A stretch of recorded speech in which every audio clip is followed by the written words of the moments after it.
And then that same paragraph that was in the first couple pages about defining what the reason would be if your firearm was revoked, it's here, and it says District Human Resources Department, Oh, fuck. which is made up of Tana, myself, and Danette. What?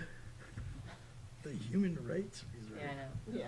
Yeah. It was like, human Typing and rights. talking, Human Resources Department. Yeah. Like, why are we getting human rights involved here? Your right to carry a firearm. Yeah. So why would these? Well, Human just rights. that's because civil we rights. have documentation Yeah, but in it's- their file, that would give them the right to do that, right? Is that how we're involved? Yeah. Well, you're involved with, That we would have the file, their, not personnel file, but their file. I think that would it'll- have current mean, we're- information in it that will allow them to continue. we have to update that every year. I think I also want to note especially, and Recommendation. it's too bad Tony's not here, but Yeah, he's in anytime, Boise, he did want to be here. anytime someone breaks a law that would revoke their permit, it's done within days, or I think it's within the day, that they're notified, that they can notify us as well, in accordance to, if there's a reason why a law was broken, right? That we could know and immediately be able to That draw, cross-departmental yeah. communication. Cause there was Yeah. that email that we read, that was in concern of that. Yeah, That needs to be timely addressed, is- that's an automatic. Yeah, within 24 hours. The sheriff has to contact them within, and actually, I should have brought the statute. It's within a given immediate time period that your permit is taken from you. Well, maybe So- we add that to our legal references, Yeah. just Adding, identifying the notification. Like we listed all the legal references in the last page. right, The we statute could, you're mentioning where we would be notified within 24 hours. well, there's no legal something. reference that we would be notified. Oh, The sheriff notifies the carrier Got it, and pulls their license. got it. And then But notify there's, us. there's no reason, and that doesn't have to be in here, like, that's easy for us to say, hey, since you obviously know, we would like to know immediately. And the sheriff, I'm sure, would be like, no problem, Well, Like, we- especially I with would add them that. being We involved. could, I we would add could that. state it in there some Wouldn't way you? of, under responsibilities, if your license is revoked by law enforcement, Notifying. you are considered revoked Is it- automatically. Isn't that said right here when it says the board and superintendent may grant or deny permission in sole discretion for any disciplinary reason? Right, but that's For us any violation. revoking it, we could make it an automatic.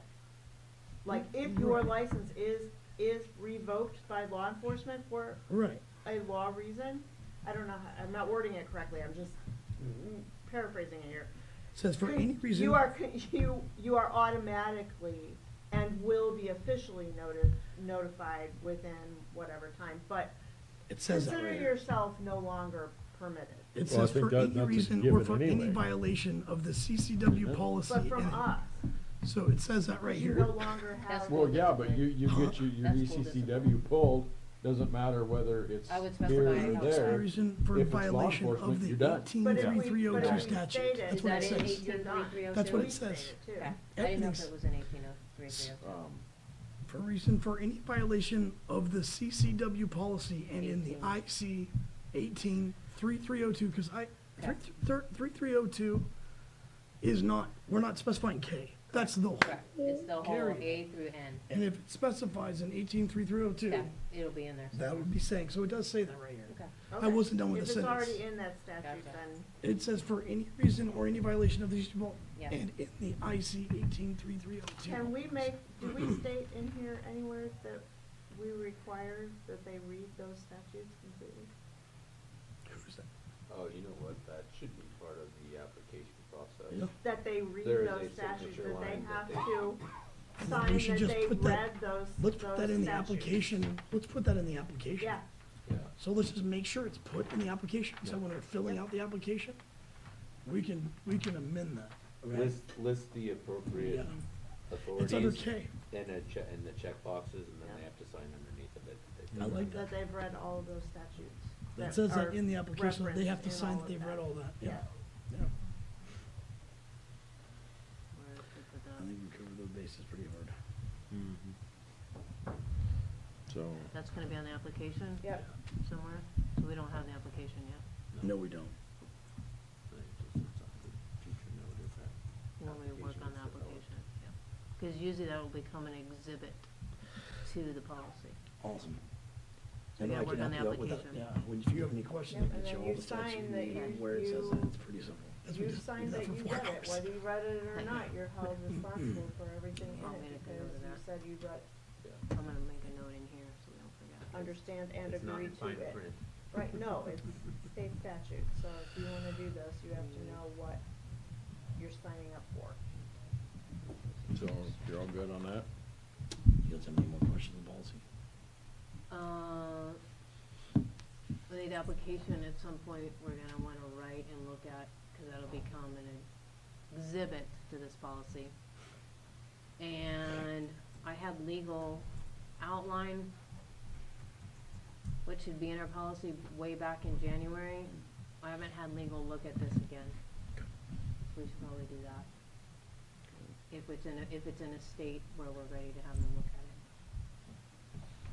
And that's the second read. Well, I wanna weigh in on this policy myself. I appreciate the time and effort you guys put into it. I feel that it's very well vetted. I'm not a fan of it, pushing it forward myself. I've talked with staff, law enforcement. I personally feel right now that I think there's a lot of other things we could pursue with different things other than putting the concealed carry into the schools. I think this threat zero deal is a good one. My thoughts behind this go a little bit farther than I feel this is a short-term, immediate response to a long-term problem.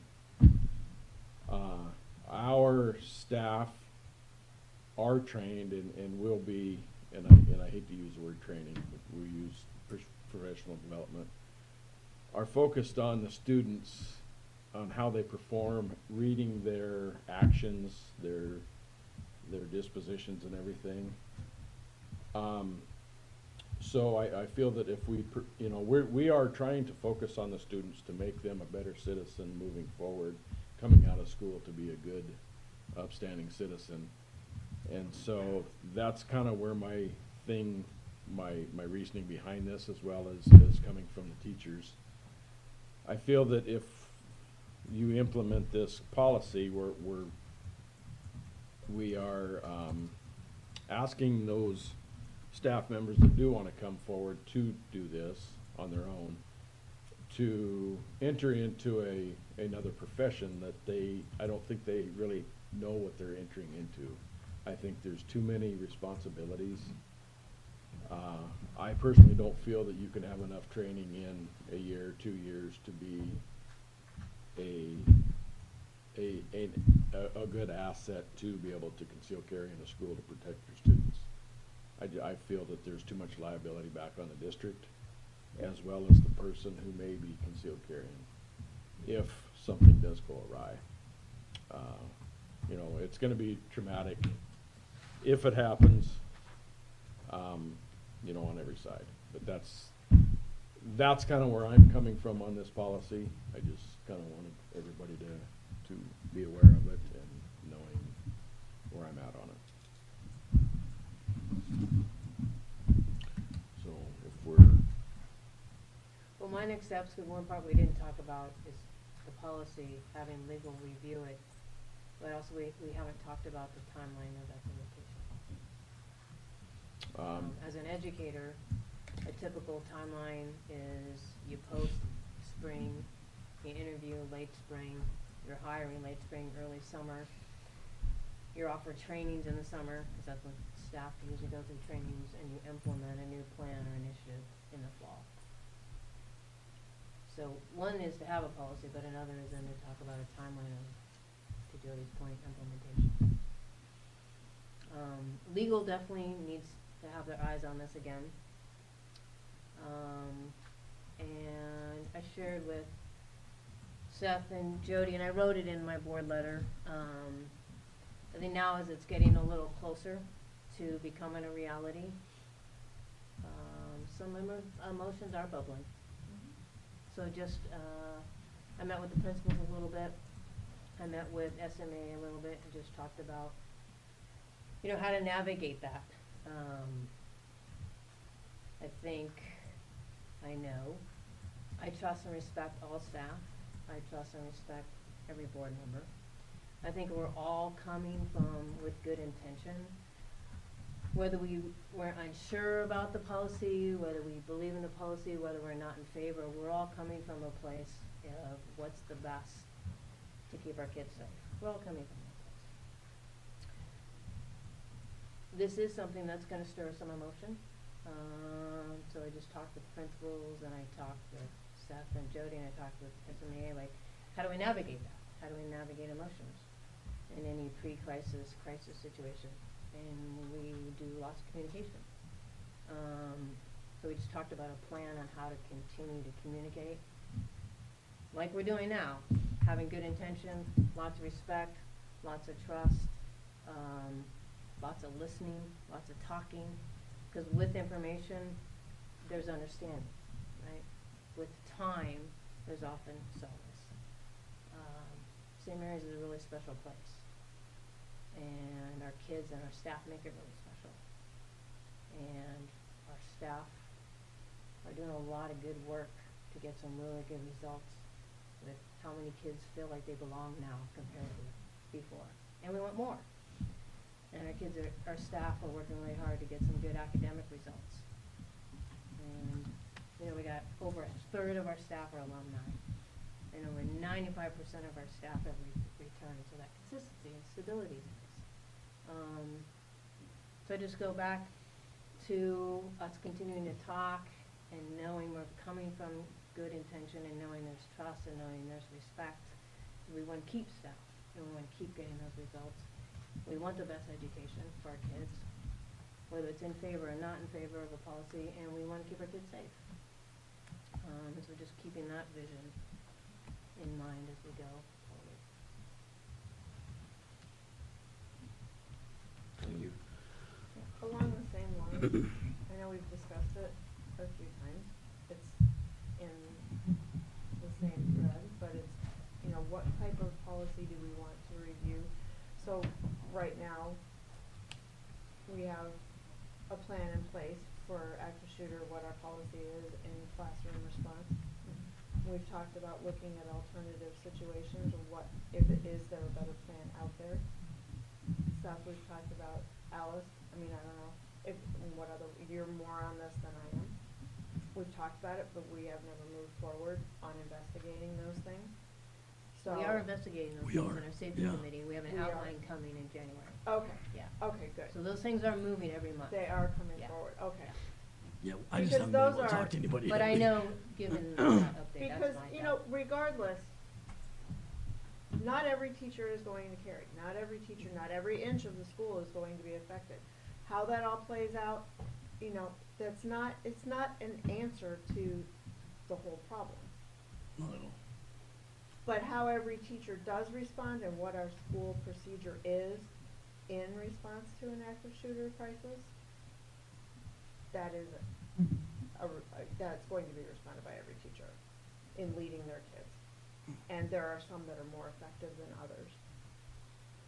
So, yeah, I'd like to see that. I'd like to see non-lethal investigated. Those things, you know. We'll definitely pursue that. I'd like to say that, if you, and I don't mean to cut you off, but I'd like to say that the big thing was, I think that we had heard from even Zero was, this is like is there different layers, Yeah. right? Lots of different approaches. Most important thing to all this is prevention. Yep. And we're gonna put that primary no matter what.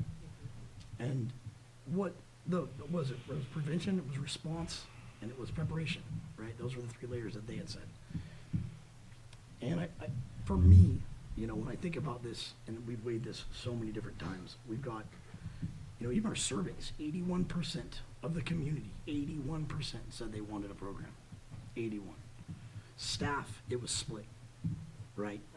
20. But, you know, listening to the community and listening to that, and then thinking about the different layers, primarily, one layer is not enough. You need many layers to prevent and protect. And that's why this weighs heavy in my heart. I just want to say one thing to in response to what Jody was talking about with, you know, the preparation and the mindset of a person with concealed carry. Most likely, the people that will apply are already and have been carrying concealed everywhere else in their lives except for school. So they are already mindset conditioned and have gone through the mental gymnastics of are they comfortable carrying?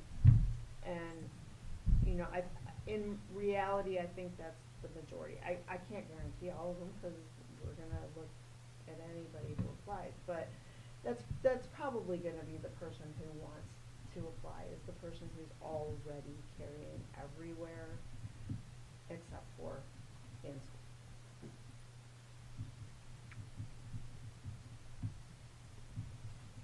Yeah, I guess I just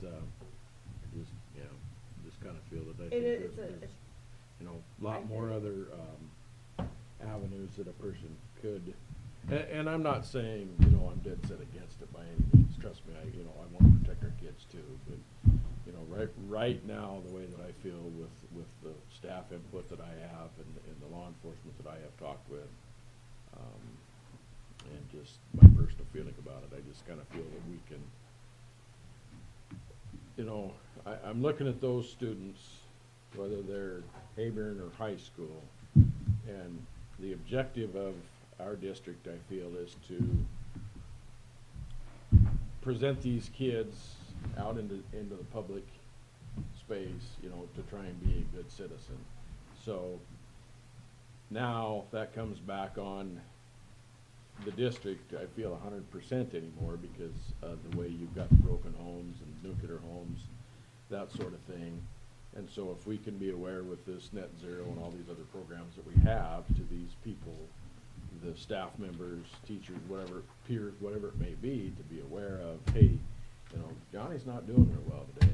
You know, let's try and see what the problem is, or bring somebody's attention to him, or Susie, or whoever, to try and get that aware. You know, I think everybody has gotten away from that too much, that, oh yeah, they're okay, just leave them alone. Well, that's not the case anymore. No. You know, you don't have that closeness interaction with peers or friends or other people, and I hate to say it, a lot of it's these stinking things right here. You know, they don't have the interaction with the So with in the like kids. conjunction with our cell phone policy and all of it, like Seth was just saying, it's all layers.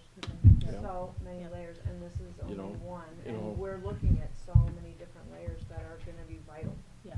You know, hypothetically, I mean, I'm not saying I'm totally against moving forward on this, but right now, I would feel really comfortable if we could table it for a year, maybe 2 years, and then see where we're at with all of the other stuff, coming into place, and, you know, look at it then. I feel with the enrollment that we have now, we got students leaving. How many parents do you think feel unsafe with their kids being in the schools right now? And that's why our enrollment's going down. Possibly, we could have our enrollment go up if we have a policy like this, because we have 80% of the parents that are for some sort of policy like this. So there's probably other parents out there that would say, hey, I don't feel safe with my kids being in the school without there being some type of more security. You know, you could harden the schools, but like they said, it's inside already. You know, and they don't want their kids in there with no guns in there. Right? Well, And I hate it whenever I hear about something happening at the school and you're like, oh man, we had to lock down today. Why? You know, and that, I guarantee there's parents that have pulled their kids down because of those little things, which aren't little. You might have the other way too. You might have parents that'll pull their students out, and you might have staff members that leave as well. I mean, I think that would be very few, because those parents would have to have the ability to homeschool their children then, you know, right? And there's guns everywhere, except for in schools and federal buildings, right? Well, and I feel that we can do a few things, and to maybe have the question of, it might be there. You know, get rid of your gun free zone signs, get those other signs up there, you know, possibly, but. That's just, I guess, where I'm at, and I, you know, I respect each and every one of you of your positions and decisions here. Like I said, that's how things are weighing on me right now. You bring up really good points, Jody. Very much so. It's a rough topic. Oh, no, I'm not, yeah, it's tough, it's very tough. I mean, everybody's got their own view of it, and everybody has got their own research from people. You know, it's a very tough subject, and it's gonna be a very tough decision for people to make, so, whether it is or isn't. So for next steps for me, I would look into the non-lethal options and see what's, and I would have our legal counsel look at CCW policy. Those are two big next steps. We're continuing with all that investigation of all those other avenues and venues to support students and keep kids safe, and the principals and SMA and I also talked about just communicating more, because information offers a lot of understanding. So just like putting out little facts of how this board meeting went, or this agenda topic, and just over inundating them with information. So those are some of my next steps. When was the last time legal looked at this? What's that? When was the last time legal looked at our program? It's been a while, since the very beginning, January, when we first started. So I need to send it back to them now that we're kind of in a final, getting close to a final version. And then, at the same time, I can ask about non-lethal options and look around, and then continuing with lots of communication to parents, students, and staff. Because I think an important piece I learned in talking was like, we did a really good job of being slow, methodical, and getting input and synthesizing input. And part of that crisis prevention and preparation is, okay, now come back around and share information where we're at with the process. And I haven't done that with students. and all the layers. Yeah. Because people keep coming back with, well, why don't you do it? Right. Well, we are. That's where the information. So, yeah, that whole coming back communication and that correct. it's not just this. We Right. are investigating all these different Right. layers, because we do understand that it isn't just a Multi-pronged, right. one thing, you know, it's gonna. Yeah. So that's the Solve the information situation. piece, like come back around to staff, come back Yeah. around and talk with parents, come back around and follow up with students, and just give them nuggets of information. Yeah. I Those are think my we've next taken steps. in a lot of information from the community and the staff and Right, we got students. lots of We've already input. done all this. I think it's kind of dragging our feet if we continue to keep doing it.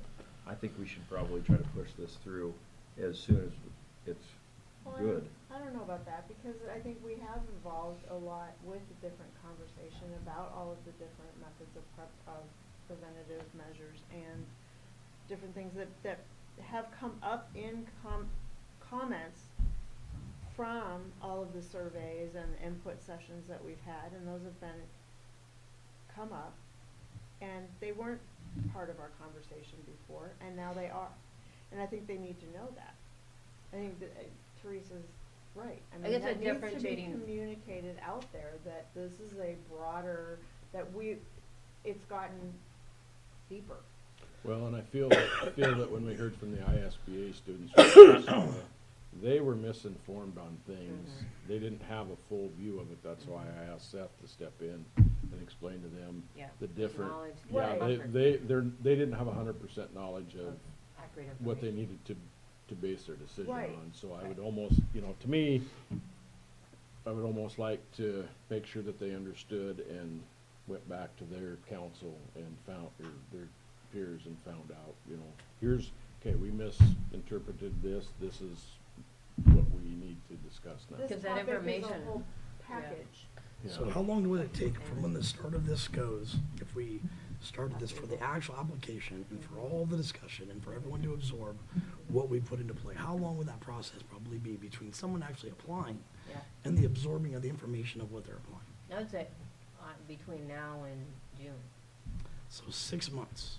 Well, I mean, typically, in the education world, we would post in spring, start interviews, late spring, and summer for those who needed to be trained.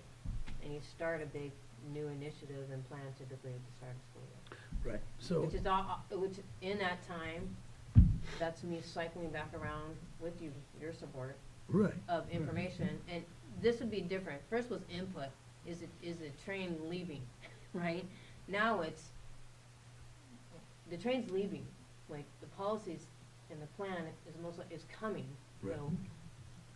Now it's information, so people have understanding and have knowledge. I totally agree, yeah. And that's where comfort Yeah. comes. And if there was something glaring, like, of course, because it's brand new, we're trying to think it. That can all happen when we're getting legal and while we're getting ready for the application, which we need to build, while we're getting ready for interviews and all that. So my question, that was primarily to within those 6 months of absorbing, we can be dealing with All teachers' the time. understanding, Mhm, preparation, whether or not this policy gets started, as it is started, if it does, what I'm saying, if it is started, excuse my voice, that's 6 months of working Right. with everybody. Time, understanding, Right. digesting Okay. it, being ready to move Being forward able and to. keeping everybody. Right. Yep. Right. Okay. And I just wanna input understand from that. That's why I information is a asked. different, angle. Okay. And then Jody, you're. Okay, you had a so different- are we all good to move forward? Josh? So I'm just You got thinking thoughts? along those lines of policy, but implementation. Mhm. And realistically, right, and I'm not as familiar with the education cycle, but again, from what my background is in dealing with, when there is a new policy, not just a review or a revision of a policy, there is an implementation period. Mhm. The policy can be put in place with contingencies, a date. I mean, this policy may not be active until a certain time. Mhm. Right. And so it's kind of addressing that, That letting the staff absorb and creating the application and going through those steps. Right. It does make some sense, right? Because if, let's just say we took it to a vote next month, hypothetically got approved without some sort of contingency, well, I mean, really, it's active the first day everybody's back from Christmas break, Right. So, the logistics of that, Mhm. developing an appropriate way of handling the paperwork, right? The confidentiality side of it, it's gonna take some time to develop an appropriate That's process why I was for wondering, that. yeah, 6 months, right? Working with the principals, and maybe there's already however many candidates that already work at the school district that already have their Right. their- Some already have them. their concealed carry, right? Yeah. It's Some going will to have take that. some time for them to go through, unless you were to be like, all right, these 3 days, everybody's gonna come in, we're gonna do all this. It's going to take a series of interviews potentially. Right. And we're all still working. Well, I mean, Yeah. and that can be, if it does pass, if we did vote and pass it, Mhm. like you said, we could make it not, the process will be going and it won't be in effect until the beginning of the year. Yeah, you can Good. certainly have a policy in place. We can Because have at a that plan to point, implement it. at that point, Yeah. in the next 6 months, Like a we're map going view. to be working on that other set of layers. As I see the whole thing is, it's all becoming like Yeah. a whole package. It's Right. not just one policy It's an anymore. It initiative. started out one policy, Right. and then it's grown Right. to a whole protective package, Mhm. which is what I think I like most about it. Like, even take that one away, I like how it's grown all the way around it. And so, having that time gives all those other layers and all those other elements a chance to be completed. Cause I think the district would have to have a process already established upon the implementation of the policy to handle whatever the interest is. And that could be over the Christmas break or something, right? And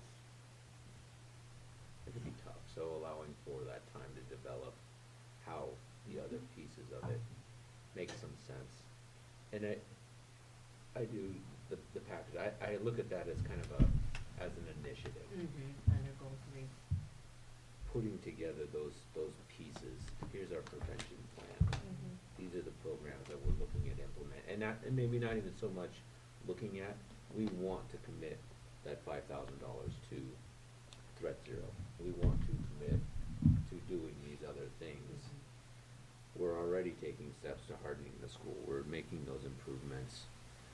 As that last line of defense, and maybe that's, something in there in the policy to identify that all of these other things have failed. And now, unfortunately, we have a staff member that is in a position where they are the last line of defense for our students. And they are in a critical point, but they also have to understand the district did absolutely everything possible to prevent them from being in that position, even though they chose to take that responsibility on. There was absolutely nothing else that could have been done. That's why they call it a last resort. On that topic, we are on the hardening of schools.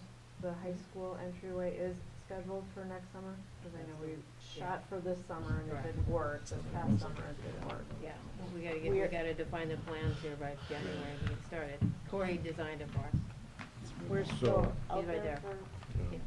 is he We'll have to there? go out for bid. I guess we'll Yes. move forward here, I Okay. guess, just, Still on I the do, docket. yeah, and I would say, I think we do wanna continue moving forward with refining this, getting all the right stuff in place, Have legal look at it, yep.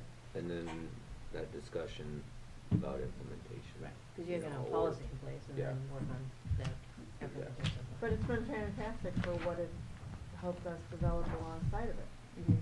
which I don't think we would have done if we hadn't dove in and tried to do this, so, I mean, Okay. regardless. okay. But yeah, I think it's Moving coming forward? along. Yep. Okay, Idaho School Board Association activities, February 17th and 18th, ASB Day on the Hill. Everybody Jody Hendricks gets- would like to be notified prior to Canada. Get it on. What am I doing? You wanna be notified, we gotta get on the calendars. Oh, Can I get, And everybody say yay. to tell me whether they are yes, In. I have a yes, No, no, costs Day too on- much. yes. Huh? Costs too much to go down there. So if you look at our budget and you see all these people going down to trainings, say you go to Boise, that costs probably $2,000, right? For one person to go down for training for one weekend or a few days, costs $2,000. That's a lot of money, it adds up. And for what the training is, probably not worth it. I got a lot out of it last year and the year before. well, I think you wanna keep in mind though too, Paul, that the state allows you $6,600. And we spent that on our last outing we did. It cost more than that. What our last one cost with all the plane tickets and the classes, cause classes are what, $100 a They're piece? reimbursed if you, many of them were reimbursed. Do you know that Do number? we hit our quota? Do we hit our quota, 6,000? Per person in the flights, and I don't know how that off the top of my head. This would be cheaper, I don't think it would be 2,000, I mean, depending on when we get flights, if we can get flights earlier and then not change them, it's cheaper to do it that way, when people wait till last minute to make a decision, it does cost more. This would, the annual conference is more expensive than the other one. What we have done in the past, years and years and years ago, the superintendent would say, okay, a couple can go. Do an invitation. And then report back. Some of these things are pretty important for everybody to hear, it's up to the board on that, but there is a budget for it. If we get 6,600 back, I don't know if we got all of that at the annual conference, or not, because certain things are reimbursed or others went off. So, it's what's important to the board. I kinda feel if, what we're in and what we try and fight legislative wise with the educators down there, your Senate Ed, your House Ed people, your other legislators. I personally, on a personal level, I think it's a very good thing to do, to go I found it to can go after me. build those relationships with other legislators around the state. You can get in with key ones that have some pretty good power down there. I think it was last year when we were down there, we were sitting in that, The Ed House. yeah, the House Ed or Senate Ed deal with all the panel people up there, and Dave Lent was kind of the one guy, and then there was I'm not probably gonna get her ethnicity right, but the Mexican gal that was on the left, I can't remember what her name was. Sonia. Anyway, she was actually from Kellogg or Wallace over there. Yeah, And Sonia. I thought I pointed out to you too that, hey, that's a good one to get a hold of with, because she is now down in Boise. She's got quite a bit of power.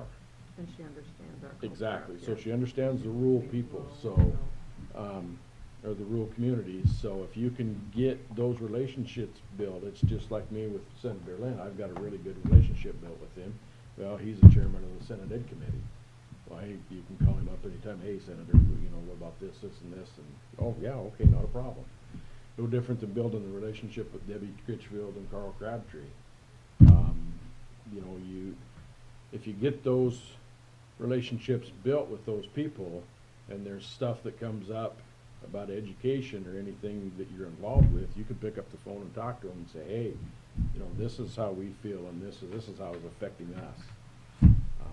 That's just, you know, it's some people's things, that some people don't like it either, so that's just my own opinion since I've been on the board for 13 years. And Josh probably understands it as best as anybody.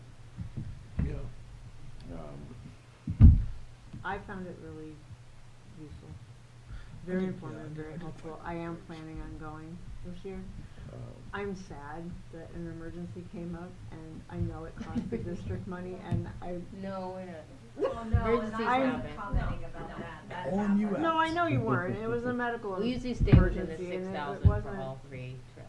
And in the spring, I can't go, and the law conference is extremely valuable too. This year, I can't go. You But know, and I guess I another definitely thing wanna too, go after to it. sitting on the ISBA board, executive board and going through the officer corps, I do know that each district should probably spend that $6,600, because if you don't, and the legislators start seeing that it's not being spent, they're gonna jerk that away, say, well, we're only It's gonna not give you valuable, $5,000 right. or $4,000, and then pretty Yeah, we soon don't you're gonna be, value it. if you wanna do the other things, you're gonna have to be picking up those, dollars yourself.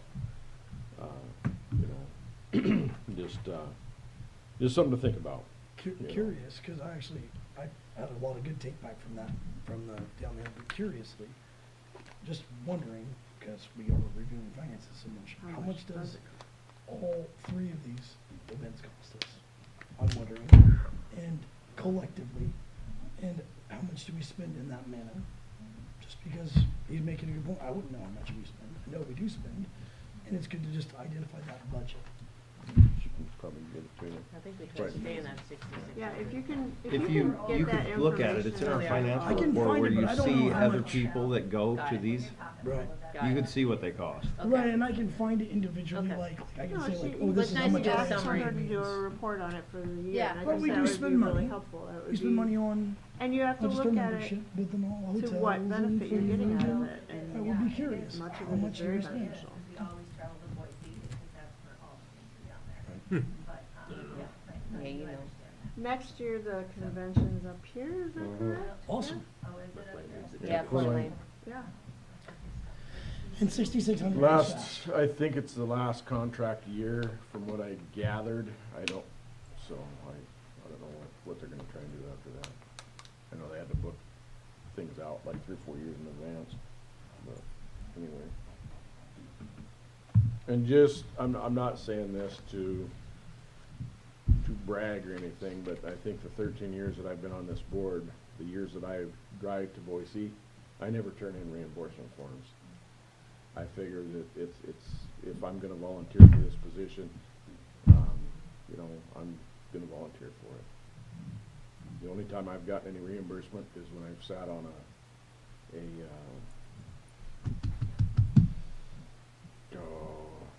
the governor's task force, and I sit on another workforce development council. But I finally made the first meeting in Coeur d'Alene, but anyway, but that's, And I think I might have got one other reimbursement.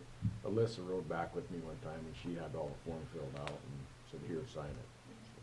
The amount that you get for the travel is pretty much below the point you would take it, so it's not like it's more than, it's cheaper to drive rather than fly, so it's about the same.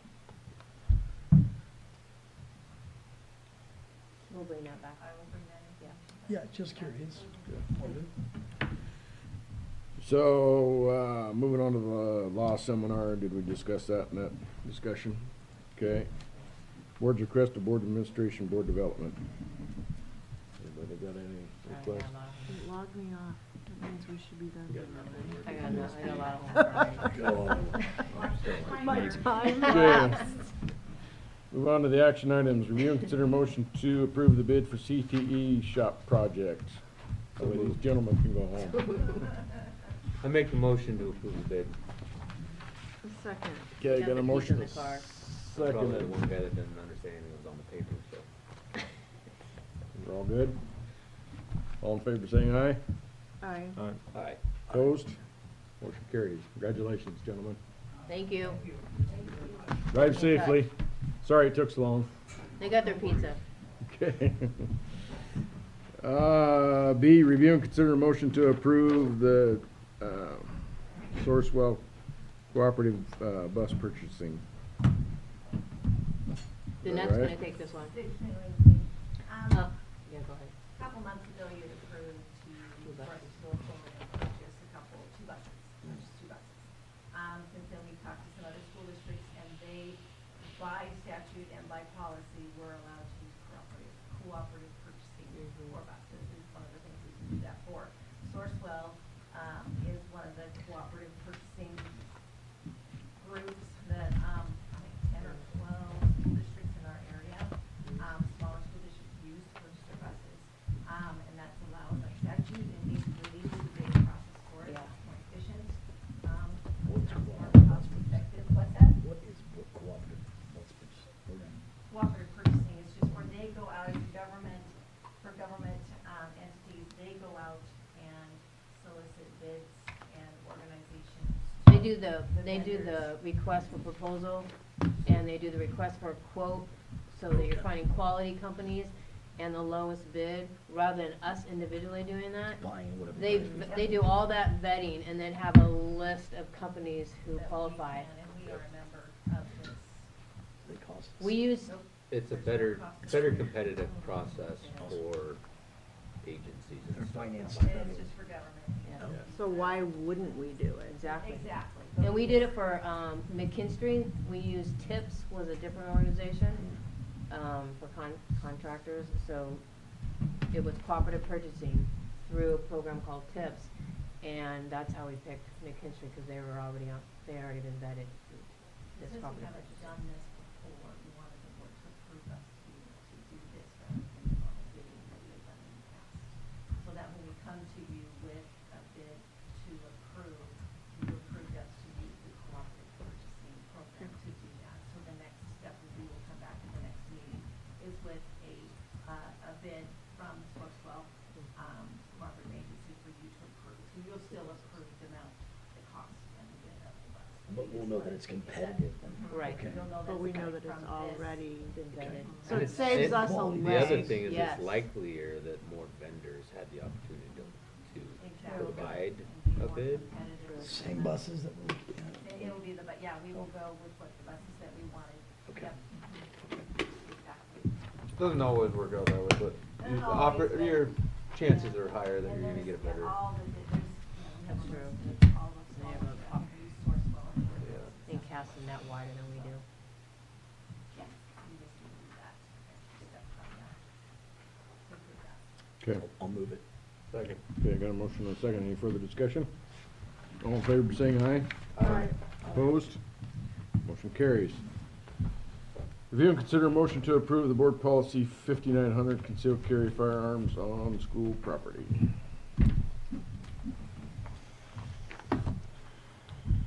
As it is right now, or with the edited, as it's edited? I make a motion to move with it within with the edits that we have. with the implementation of of a date, not immediate, with talking to legal, with. Legal might make some more edits. I would like to table it until it goes through legal. If we had legal look at it, can we amend it? Yeah, I'd have to bring it back in January, just like, either way, we're bringing it back in January. Either way, it's coming back in January Mhm. for an amendment or for. Mhm. Or for a final approval, because legal had a chance to look at it. So technically, this isn't the final. It's It- not going to be. It's not the final. I would just. So the motion would be to move the policy to legal review. Right. Let's do that. As soon as possible. Yeah. Let's And bring make it the back in motion to January. move it to legal for review. And see if they make any Not in notes. December? We This do. is December. This is December 9th, today. Then it would bring it, Did you would bring it to lose the a next month, board Josh? meeting. Ooh, I'll ouch. bring it to the next board You need to meeting go with to the legal, Yeah. and I can send it out in advance. Have you checked your emails lately? We've done so many I mean, No. like, I feel like we've done You really need good. to go through your emails too. Yeah, I agree. Oh, I did, so I think I that was was, on yeah, one. this happened. Shouldn't be a lot. Yeah, Well, then, two, do we need to, put in there, I love that. I wondered why you were like, wait, implementation, we be ready to rock and roll by the time she implementation, Christmas break, I'm like. process, But now it does. or will that come later? And if we look at how we typically do policies, when it's not ready, we table it.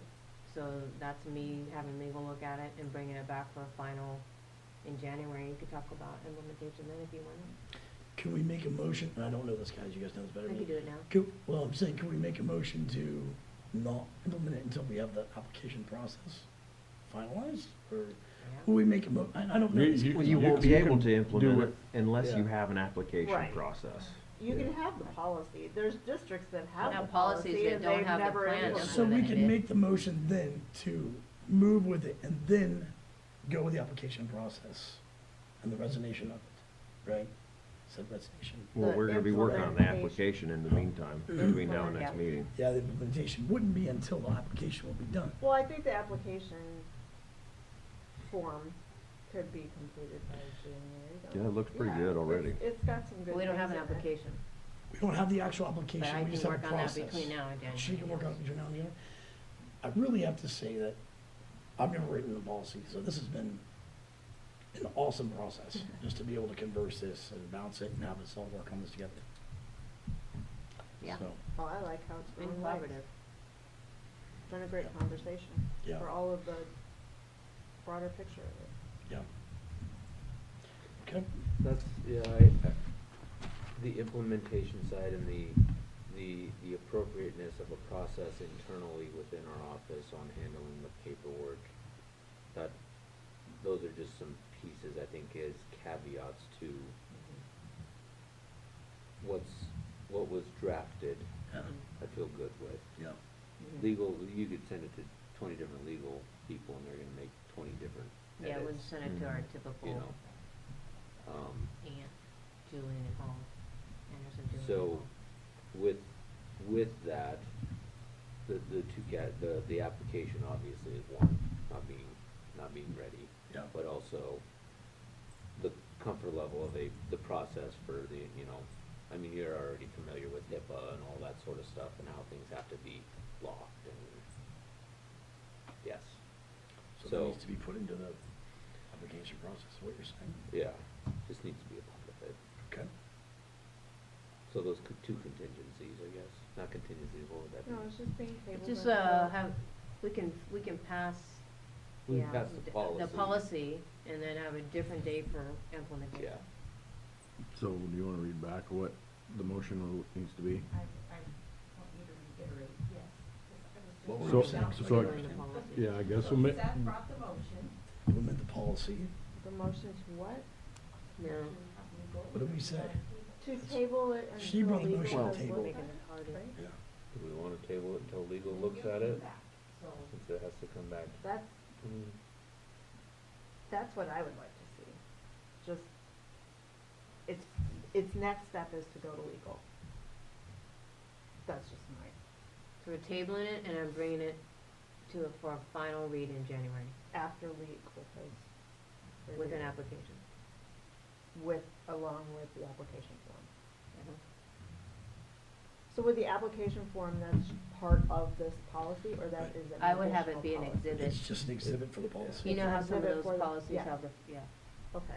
It So seems it- like that would be, So we're gonna move forward on tabling policy 5900, concealed carry firearms on school property until it comes back from legal and comes to our January, whatever date is, meeting, correct?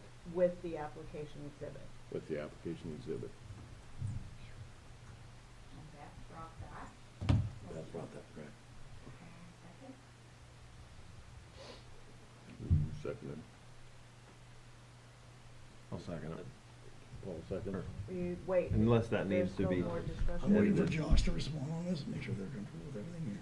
The gears are turning slowly, sorry. He thinks it's November. Did you have Thanksgiving? We did steak, sorry, so I Oh. smoked. Oh, it's your lack I of smoked turkey. steak, so. yum.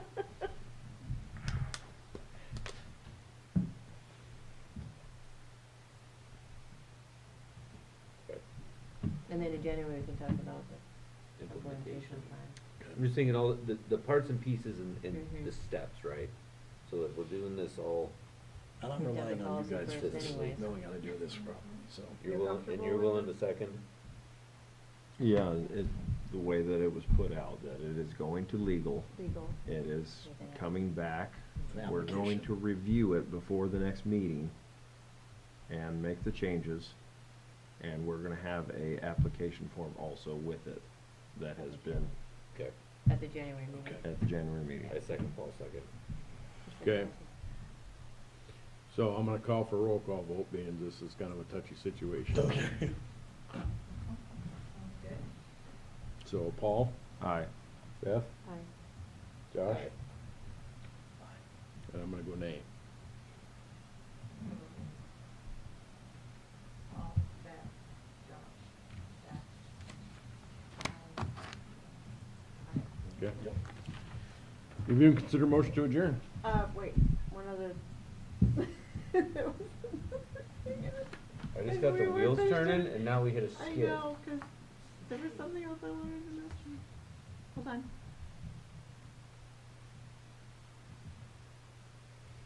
I know I should have written it down. Legal Oh, options, I know. application, Can you? information. As it stands right now, whatever you send to legal, can you Share with you all? share with Yes, us? I will. Yes, I think please. that's what Paul's point was, that I would share it before the Right, January we'd meeting. review it all before then. Well, yeah, whatever you send to legal, and then what they send back. I would share it back out Send. to you all. But like right away, can you send us a copy of what you're sending to legal? Like what we created tonight, because I don't have access to Oh, that. you do have access to it. If you open up Assembly and go to policy, On the homepage. What? It was? like you do all the other policies, It was you on can see the on the changes policy we thing, made. she just changed it. She's tired, buddy. I'll show you. Back go to, it's under, instead of works in progress, it's under, go under board policy manual two. And I mean, I can download it. No, it's okay, if you, where is Now, it? go to codes, insert 5900. Can we, No, I'm gonna go ahead and motion to adjourn, you guys can monkey with it. but Yeah, I gotta- no, go I gotta right ahead. bed. Need a motion to adjourn? I'll make a motion. I'll second second? it. Okay, all in favor saying aye? Aye. Aye. Opposed? Okay, good night. And this is good, okay.